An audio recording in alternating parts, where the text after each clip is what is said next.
reçu l'appartement, donc on y accède. Que faire lorsque le coût des loyers explose, que l'accès à la propriété recule et que les files d'attente s'allongent pour obtenir un logement social? Il n'y a rien. Zéro offre. La crise du logement était au cœur des débats avant-hier au Sénat, qui a examiné une proposition de loi portée par la sénatrice LR Dominique Estrosi Sassone.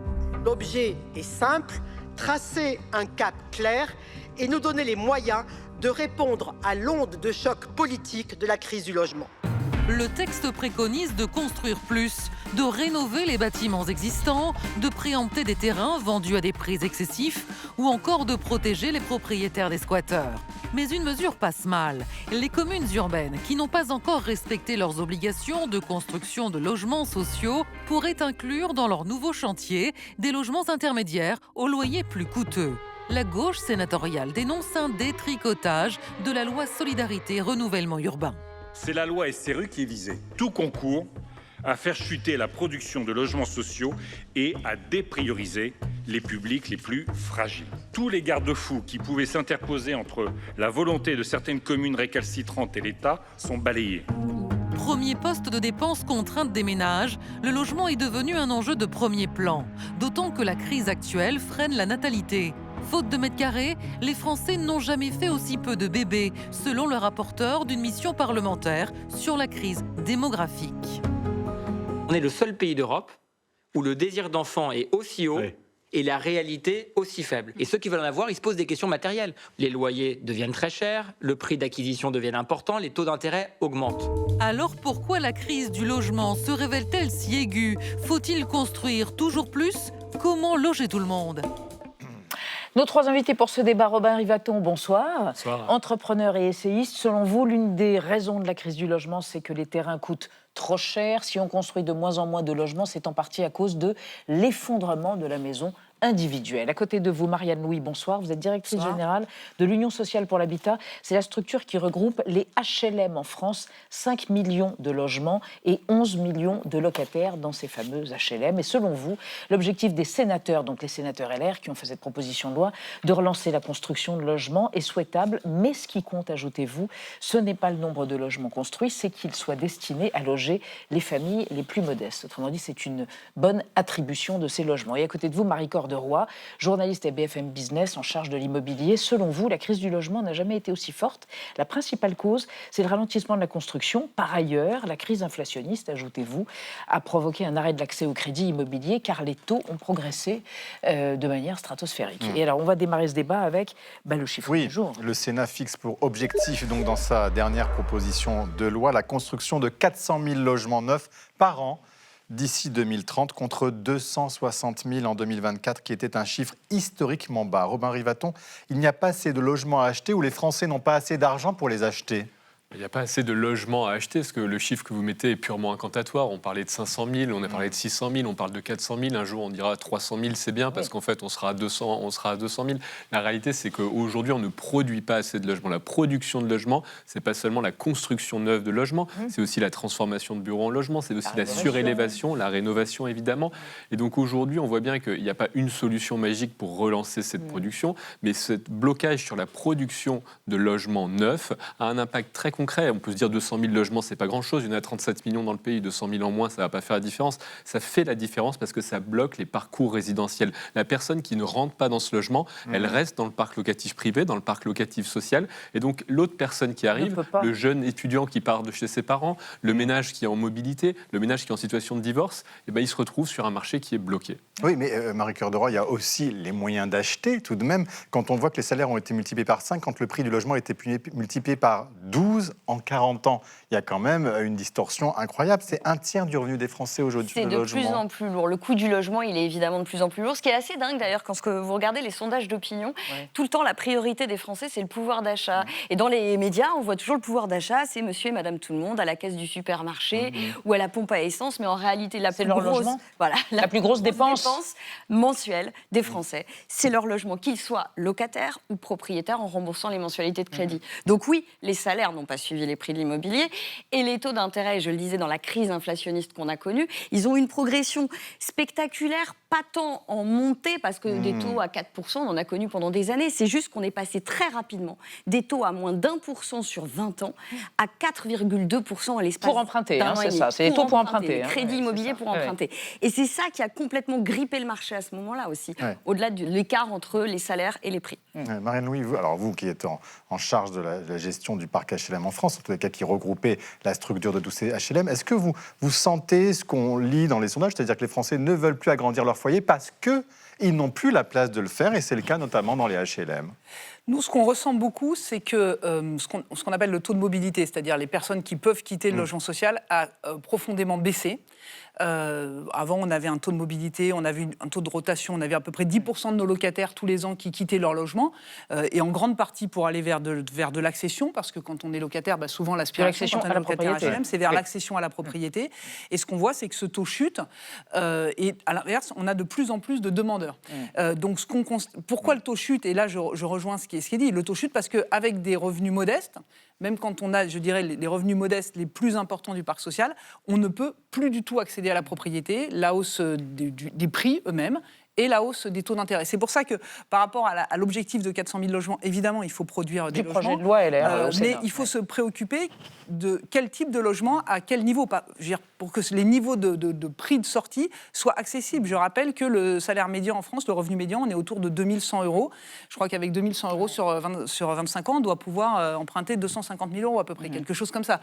Donc, très vite, on voit qu'il y a aussi une désadéquation entre le coût du logement, le prix du logement et les revenus des ménages. Ouais. Et Marie-Cœur de Roy, la conséquence ultime, c'est la dénatalité. C'est-à-dire que les jeunes couples se disent non, je ne peux pas avoir une chambre en plus, donc je n'aurai pas un deuxième ou un troisième enfant. C'est incroyable parce qu'on en est arrivé il y a plus de décès que de naissances. Exactement. Et on s'émeut de ça, de cette bascule démographique. Vous avez encore un sondage qui est publié hier de Odoxa qui nous dit quoi? Ils ont interrogé les jeunes par rapport au logement, qui nous dit qu'en gros, vous avez un jeune sur 5 qui dit je ne vais pas faire d'enfants parce que je ne peux pas avoir accès au logement adapté à ma construction familiale. C'est ça la réalité. Vous avez tout un tas de sondages qui montrent que ça détermine aussi notre accès à des études. Je vais renoncer à poursuivre certains cursus parce que je sais que dans ces villes-là, je ne vais pas avoir de logement. Je vais renoncer à un emploi. Je vais renoncer à me nourrir convenablement. Enfin, l'impact de l'accès à un logement digne et adapté à nos situations, qu'elles soient professionnelles ou personnelles, il est immense, quoi. Robin Rivarton, alors quelles sont les solutions, c'est, bien sûr, il faut s'interroger là-dessus. Est-ce que, par exemple, aujourd'hui, on estime que ça coûte trop cher de construire, qu'il y a trop de normes, trop de réglementations? C'est ça qui empêche les promoteurs de construire, par exemple? Alors, la construction, c'est deux choses, c'est les bâtiments collectifs et les maisons individuelles. Les maisons individuelles sont ce qui était le moins cher. En réalité, ça paraît un peu contre-intuitif, mais ce qui était le moins cher, c'est de produire un pavillon. On produit à 800 € du mètre carré à peu près. Quand vous faites du logement collectif, ça vous coûte plutôt 1 500 € pour des raisons très simples. Vous mettez un ascenseur, vous mettez des parkings en souterrain. Et ce mode de construction qui était le moins cher, qui était celui qui était accessible notamment à une partie des locataires du parc social et du parc privé qui voulaient devenir propriétaires, on l'a arrêté pour des choix qui sont des choix environnementaux et qu'on peut totalement défendre ou débattre, mais notamment le zéro artificialisation nette qui vise à ne plus artificialiser de sol d'ici 2050, mais qui a été très largement devancé. C'est-à-dire qu'en 2050, les effets de la démographie seront très présents et c'est peut-être une bonne stratégie. Mais aujourd'hui, ce qu'on voit, c'est que ce zéro, il est devancé dès 2030, dès 2025. Et donc, cette construction de maisons individuelles est en train de s'effondrer. Et donc, c'est des ménages qui ne peuvent plus quitter et d'acheter à 125, 150, 200 000 €. C'était ça, les budgets de la maison individuelle. C'est pas, alors, on voit peut-être, on a tout de suite les grandes maisons en tête. Mais la réalité, c'était l'idéal pavillonnaire. Les petites maisons pavillonnaires sur un terrain à bâtir. Et donc, ça, c'est un vrai sujet. C'est comment on fait ça. Un autre point, c'est qu'on a des normes, effectivement, de construction. Aujourd'hui, en France, on a décidé de faire la construction la plus efficace au monde. Et ça peut être un choix, la moins carbonée au monde. Ça s'appelle la réglementation environnementale 2020. Le problème, c'est quand on vous fabriquez que des Rolls-Royce, les gens qui ne peuvent pas s'acheter des Rolls-Royce, ils ne peuvent pas conduire. Dans le logement, malheureusement, on a un petit peu le même phénomène. Oui, mais enfin, pour le futur, pour les générations futures, c'est quand même pas mal, non, les normes environnementales? Et c'est toujours un arbitrage. C'est l'arbitrage entre maintenant et demain. Et donc, si vous dites à des gens, aujourd'hui, vous faites un sacrifice parce que vous ne pouvez pas vous loger, vous faites un choix. Dans ESG, vous avez l'environnement, le social et la gouvernance. La question, c'est l'arbitrage entre le social et la gouvernance. Et moi, j'ai toujours dit que j'avais une priorité, en tout cas une pyramide, qui est d'abord loger les gens, d'abord les loger bien et ensuite les loger verts. Et aujourd'hui, on a un petit peu l'inversé de l'ordre des priorités et on le paye très concrètement. On peut quand même aussi cumuler aussi avec l'aide publique, hein, ça se subventionne. C'est-à-dire qu'on a fait aussi disparaître des aides à l'achat. On avait fait à un moment donné disparaître le prêt à taux zéro pour l'achat d'une maison, par exemple. Ça n'a pas aidé. On a supprimé ce qu'on a appelé l'APL accession, qui permettait à des ménages modestes d'accéder à la propriété. Vous connaissez les APL dans le parc locatif. Et ben l'APL accession, c'était je t'aide avec des mensualités de crédit plus faibles grâce à l'aide de l'État. En plus, ça coûtait moins cher mensuellement au pouvoir public que l'APL locatif. Ça a été supprimé du temps d'Emmanuel Macron. Je ne sais plus quelle date, Marianne Louis pourrait nous dire, je pense. Projet de loi de finances 2018. Alors, on va évoquer parmi les solutions, vous avez d'ailleurs prononcé ce mot tout à l'heure, Ben Rivaton, la surélévation des habitats pour créer plus de logements. Oui, produire plus de mètres carrés sans s'étaler, c'est le principe donc de la surélévation, qu'on appelle aussi foncier aérien. Dans les grandes villes, il s'agit réellement de superposer de nouveaux logements sur des immeubles déjà existants. Et visiblement, il y a un potentiel. 220 000 nouveaux logements pourraient être construits dans les 15 plus grandes métropoles de France grâce à cette technique. C'est la moitié de ce qui est demandé chaque année par les sénateurs. Et dans les zones rurales ou périurbaines, ça permettrait aux propriétaires de maisons individuelles de rajouter une ou plusieurs pièces à leur logement. 7 Français sur 10 y sont favorables, selon une enquête OpinionWay de mai 2025. Alors sur le papier, ça paraît très bien. On rénove des bâtiments qui sont déjà existants, ce qui fait baisser l'empreinte carbone du secteur immobilier. Et dans le même temps, vous l'avez dit, on réduit l'artificialisation des sols. Mais, car il y a un mais, il y a quelques éléments à prendre en compte. Déjà, les travaux pour surélever un bien sont très complexes. Il faut s'assurer que le bâtiment est suffisamment solide. Si ce n'est pas le cas, il faut donc le consolider et renforcer ses fondations. Et donc, ça coûte forcément plus cher. Et dernière chose, il faut aussi pouvoir prendre soin des gens qui habitent en dessous dans le cas des copropriétés, le temps des travaux, éventuellement les déloger temporairement. Et ça peut aussi avoir un coût. Marianne Louis, est-ce que surélever, ça peut être la solution miracle, et notamment pour les HLM ? Alors, surélever, c'est une solution dans un certain nombre de situations, mais comme vous l'avez dit, c'est très coûteux. Donc, pour que ce soit rentable, il faut que ce soit dans des situations où le foncier est très cher. Donc là, le premier point, et je rejoins Romain, c'est de s'interroger sur la question de la régulation du prix du foncier. Comment se fait-il ? On a un discours qui dit on veut lutter contre la rente. La plus grosse rente, c'est la rente foncière. C'est vraiment une rente qui ne demande aucune activité. Je suis propriétaire d'un foncier, j'ai pas à gérer des locataires, je n'ai pas à réfléchir au projet de construction. Je fais une rente foncière. Donc vraiment, lutter contre la rente foncière et contre l'inflation foncière. Dans un certain nombre de cas, ça peut être une solution. J'attire néanmoins votre attention qu'on dit 220 000 logements par la surélévation. Déjà, on arriverait à éviter qu'un certain nombre de logements déjà existants soient retirés du marché, que ce soit du marché locatif ou du marché accession, au profit de résidences secondaires, de meublés touristiques, etc. On les retrouve largement, nos 220 000 logements. Airbnb, pour ne pas le nommer, et on les retrouve dans des métropoles. Parce que, je le disais, construire 400 000 logements, si c'est construire 400 000 logements T5, T6, qui ne correspondront pas aux besoins... C'est quoi T5, T6 Pardon, 5 pièces. Voilà, qui ne correspondront pas aux revenus et aux besoins d'un jeune couple avec un enfant, ou des petites surfaces qui vite vont se retrouver en meublé touristique. On aura construit 400 000 logements, c'est bien pour le secteur du bâtiment, mais ça n'aura pas réglé la crise du logement en France. Mais Romain Rivaton, est-ce qu'il va falloir s'habituer à voir nos villes pousser vers le haut, sky is the limit, comme à Singapour, par exemple ? Les villes, historiquement, ont toujours grandi comme ça. Vous le voyez, vous voyez des strates de bâtiments, d'étages qui se sont rajoutés les uns sur les autres, et les fondations ont très bien tenu dans la plupart des cas. Aujourd'hui, le principal blocage, il est de quoi ? C'est que le droit de l'urbanisme, il y a deux blocages. Il y a un blocage de la copropriété. Aujourd'hui, on demande que la copropriété donne un avis surmajoritaire pour autoriser ces opérations, et donc vous avez une minorité de personnes qui en fait décident pour un effet pour l'intégralité de la ville. Et vous avez un deuxième problème, c'est que beaucoup des architectes des bâtiments de France aujourd'hui ne valident pas ces opérations. On peut les faire à des coûts économiques relativement modérés en réalité, mais elles sont bloquées parce que elles vont pas s'inscrire dans le paysage. Et moi, j'invite à avoir une réflexion un peu plus. Nos villes sont organiques, elles se développent, elles grandissent. Le haussmannien, quand il a été créé, aujourd'hui, ça paraît génial, ça a été très décrié quand ça a été initié. Et donc, il faut accepter, si on veut plus de logements, il faut accepter des mutations que nos villes évoluent.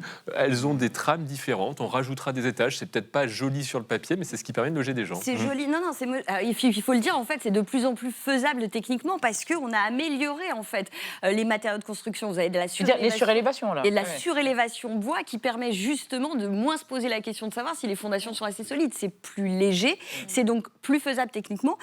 Ils ont facilité le vote en Assemblée générale quand même, nos élus progressivement. Donc désormais, c'est un peu plus simple d'avoir une majorité qui vote pour la surélévation. C'est la technique dont il faut user aujourd'hui. Si on a des enjeux écologiques, mais des enjeux de loger les gens, il faut surélever. Pardon, mais Marianne Louis, vous qui êtes à la tête, encore une fois, de tout ce qui regroupe les HLM en France, l'Union sociale pour l'habitat, quand vous voyez ces milliers de mètres carrés de bureaux qui sont inoccupés dans les grandes métropoles, est-ce que vous vous dites pas, mais quelle injustice, je pourrais les utiliser, on en est tous les observateurs dans les grandes métropoles. Ah non, mais c'est clair qu'il y a des milliers de mètres carrés de bureaux, d'entrepôts. Mais alors pourquoi on ne peut pas les transformer? Il y a une question alors il y a plusieurs sujets. Pour les bureaux, il y a une question qui est d'ordre technique. Il faut quand même bien avoir en tête. Vous voyez des mètres carrés de bureaux vides. Les immeubles de bureaux sont des immeubles très larges. Et donc les immeubles de logement sont des immeubles beaucoup plus étroits. Donc c'est compliqué de les convertir. C'est compliqué de les convertir parce que sinon il n'y aura pas de lumière naturelle au milieu, en fait. Ou alors on fait des pièces tout en couloir. Donc on ne retrouve pas exactement les mètres carrés, je le dis. Deuxième point, c'est la question du coût de transformation. Transformer des mètres carrés de bureaux en logement, c'est quasiment le même prix que construire des logements. Alors pour autant, ça a un impact écologique très favorable, parce qu'on évite notamment de retoucher aux structures qui sont très porteuses de béton, très carbonées, etc. Mais ça nécessite de pouvoir acheter ces bureaux à un prix très faible, parce que le coût de transformation, c'est quasiment le coût de construction. Il faut refaire des ascenseurs, il faut refaire de l'électricité, il faut refaire des réseaux, des salles de bain, etc. Et les propriétaires de ces bureaux ne sont pas d'accord pour les vendre à un coût... Bon, là, aujourd'hui, de plus en plus, puisqu'ils sont vacants très structurels. Mais le problème, c'est qu'il faut qu'ils acceptent de les vendre à zéro, voire parfois à moins de zéro. Il faut qu'il y ait une subvention pour que ça tienne, l'équilibre économique. Marie Cœur de Roy, pardon, mais dans le projet de loi, il y a la droit de préemption des terrains à prix excessif. On parlait tout à l'heure, ça coûte cher le foncier. Est-ce qu'il faut donner aux maires la possibilité de préempter, de dire aux gens, je vais vous payer votre terrain beaucoup moins cher parce que je veux construire? Mais c'est pas beaucoup moins cher. Non, alors... Moi, je trouve que c'est une super bonne idée parce que l'idée, c'est de reconnaître qu'il y a quand même un gros problème de prix du foncier et de se dire qu'il va falloir bloquer les prix. Attention, ce qu'ils disent, c'est si on voit que dans le deal de la vente, les prix, on a un surenchérissement et que ça ne correspond pas à ceux du marché, nous, on va effectivement assurer et acheter au prix du marché. L'idée, c'est pas d'acheter moins cher que le marché, mais d'acheter moins cher que le prix qui aura été déterminé par des enchères qui montent et qui ne s'arrêtent plus. En fait, on est en train de reconnaître qu'il y a une forme de spéculation sur le prix du foncier quand même. Il n'est pas d'accord. La France est le ça seul. m'étonne pas. Non, pas pour ça. La France est le seul pays d'Europe à avoir un droit de la préemption qui permet d'acheter en dessous du prix du marché. Il n'y a aucun autre pays d'Europe qui a ce régime-là. Ça a été attaqué des dizaines de fois devant la Cour de justice de l'Union européenne. Et la Cour de justice de l'Union européenne a reconnu à la France le droit d'acheter en dessous du prix de marché. Aujourd'hui, qu'est-ce qui se passe? Pourquoi on parle de foncier? Le foncier, c'est qu'on va acheter des fonciers de maisons individuelles, donc où il y a une maison, un logement, deux logements. On va les remembrer, donc prendre ces deux fonciers ensemble et pouvoir construire une opération de logement collectif dessus. C'est ça, c'est pas quelqu'un qui achète un foncier très cher pour juste garder la maison. Quelque part, c'est son choix, c'est sa vie, ça change pas grand-chose. Donc c'est ces opérations-là qui aujourd'hui posent problème parce qu'elles créent énormément de valeur tout d'un coup pour le propriétaire de la maison qui va vendre. En fait, il vend pas la maison, il vend la maison plus le foncier. Et là-dessus, il est très peu fiscalisé puisqu'il est fiscalisé zéro. En fait, il est fiscalisé au prix de la maison. Et ce qu'il faut, c'est fiscaliser ça en disant cette part-là, il faut la rendre à la collectivité. Il n'y a pas de raison que quelqu'un s'enrichisse par la simple détention de la terre. Et il faut modifier toute la fiscalité sur la détention du foncier, parce que c'est vraiment ça le sujet. C'est qu'aujourd'hui, c'est plus on garde un terrain aujourd'hui, moins on sera fiscalisé en sortie. Alors, il faut quand même garder un peu du temps pour le logement social. Vu les attentes. Avec le logement social, il y a 2,7 millions de personnes, de Français qui attendent aujourd'hui un logement social. Regardez ce qu'a dit le ministre du Logement, Vincent Jeanbrun. Il veut redonner du pouvoir aux maires, justement, pour permettre une rotation dans le logement social. Il dit, aujourd'hui, c'est plus au préfet de décider, c'est plus au département, c'est aux décideurs locaux. Qu'est-ce que vous en pensez? C'est 2,9 millions. À la fin, je vous donne le chiffre au 31 décembre. On est à 2,9 millions. Et 400 000 ont été attribués cette année. Voilà, et un peu moins de 400 000. Il faut dire que c'est sur ces 2,9 millions, il y a 900 000 personnes qui sont déjà logées dans le logement social, mais qui veulent changer de logement. Donc je dirais en net, on est à 2 millions. Ce que dit Vincent Jeanbrun, c'est des choses assez contradictoires. Il dit, alors là, il parle de... Non, mais il dit, je veux redonner du pouvoir aux maires en matière de logements sociaux. Je pense qu'il parle surtout de la question des attributions. Mais pour avoir des logements, pour qu'il y ait des attributions, il faut qu'il y ait des logements. Faut qu'il y en ait. Donc, premier point, pour pouvoir attribuer des logements, pour pouvoir redonner du pouvoir aux maires, il faut pouvoir construire plus de logements ou permettre également à des locataires HLM d'entrer dans des parcours d'accession en rétablissant un PTZ efficace, un prêt à taux zéro efficace, en rétablissant une APL, une aide à l'accession efficace, en retrouvant des produits qui qui conviennent aux ressources. Ça, c'est le premier point. Après, le deuxième point, c'est que je parlais tout à l'heure de la question de qui on veut loger. Il faut quand même se dire que tout le monde a le mythe tout le monde place pas la classe moyenne au bon endroit. Hein. La vérité, c'est que, je le redis, le salaire médian en France, pour une personne seule, c'est 2100 €. Oui. Et donc, l'offre aujourd'hui qui existe n'est pas adaptée. C'est trop cher. À ces revenus. Je Ça parle peut pas être de une l'offre personne sociale, seule avec 2 enfants. Je parle de l'offre privée, voilà. Mais en tout cas, ça, c'est le premier point. Le deuxième point, c'est qu'il y a donc il y a aussi beaucoup de gens qui sont en dessous de ce revenu et qui ont besoin du logement social. Et il y a des gens qui ont des faibles ressources. Donc aujourd'hui, nous dire qu'on construit trop de logements pour les personnes les plus pauvres, ces gens, ils sont demandeurs de logement. Aujourd'hui, on a la moitié de la demande, c'est des familles monoparentales. Des femmes qui travaillent à 4/5e, qui sont seules et qui se retrouvent avec 2 enfants et qui donc ont des ressources extrêmement faibles. Et il faut les loger. Donc donner du pouvoir aux maires, soit, mais si c'est derrière pour nous expliquer qu'il faut remettre en cause, par exemple, la loi Solidarité et Renouvellement Urbain, la loi SRU, pour réduire le taux de logements sociaux par commune, ça ne répondra pas à la demande. Vous êtes d'accord avec ça, Omer Yvaton, ou pas? La loi, c'est 20 à 25% de logements sociaux dans les communes. Certains disent, voilà, c'est ça qui met à plat le système aujourd'hui, parce qu'on oblige les maires, parce qu'on les contraint. Non, après, la question aujourd'hui des maires, c'est qu'effectivement, ils ont l'impression que le pouvoir d'attribution s'est réduit pour tout un ensemble de raisons qu'on ne va pas détailler, qui fait qu'aujourd'hui, on a beaucoup d'attributions qui sont faites de manière beaucoup plus anonymisée que par le passé. Il y a des commissions d'attribution, il y a des gens qui sont... Ils avaient un pouvoir avant de réservataire, c'est-à-dire ils aidaient au financement de la construction du logement social via un prêt, des subventions pour le prêt, et donc après, ils avaient le droit d'utiliser ce quota. Et en fait, ce droit, c'est un peu réduit, et donc ils ont l'impression d'être dépourvus de ce droit-là. Aujourd'hui, le gros débat, il est sur la question du logement intermédiaire et du logement social. Là-dessus, je sais qu'on va avoir des positions sans doute différentes, mais la question, c'est de se dire, est-ce que le logement intermédiaire qui vise une tranche de ménages, effectivement, pas les moins aisés, c'est ça le logement intermédiaire. On parle de ménages qui, en général, ont des revenus plus importants. On ne parle pas de la mère de famille monoparentale. Et effectivement, c'est souvent des ménages qui sont en couple, qui ont des revenus de la classe moyenne. Et donc, est-ce que cette tranche-là de logement qui a beaucoup cru ces dernières années, effectivement, on le compte dans le quota de la loi SRU? Marie-Cœur de Roy. Alors, juste la classe moyenne assez haute, parce que j'ai regardé quand même, logement social, donc juste le logement intermédiaire. Ce qu'il faut savoir, c'est qu'à Paris, alors évidemment les plafonds de ressources sont un peu plus élevés qu'ailleurs, mais quand même, à Paris, un couple avec 2 enfants, il peut gagner jusqu'à 8 500 € par mois. On n'est quand même pas... C'est le plafond. La moyenne du LLI à Paris n'est pas du tout là-dessus. C'est qu'on est éligible... C'est quoi le LLI? Le logement intermédiaire. Ah oui, le logement locatif. Vous parlez avec des acronymes. Non, mais c'est ça les plafonds de ressources. On est quand même sur des plafonds de ressources. Dans d'autres grandes villes de France, on monte jusqu'à 7 800 € pour un couple avec 2 enfants. On est quand même sur des plafonds de ressources nettement supérieurs. Quand on dit qu'il faut loger les infirmières, moi, le jour où on trouvera une infirmière à 8 000 €, on en reparlera. Donc, les infirmières, par exemple, c'est du logement social. Et donc, il y a une espèce de... Il y a un sujet, sans doute, dans certaines villes très tendues, où le marché immobilier est très difficile pour certaines catégories de la population qui ont besoin de ce logement intermédiaire. Mais je tiens à rappeler que les 2 900 000 demandeurs, eux, ce dont ils ont besoin, c'est d'un logement social. Très bien. Et donc, on ne peut pas placer les 2 produits exactement à égalité. Merci infiniment à tous les 3. Débat ardent et passionnant.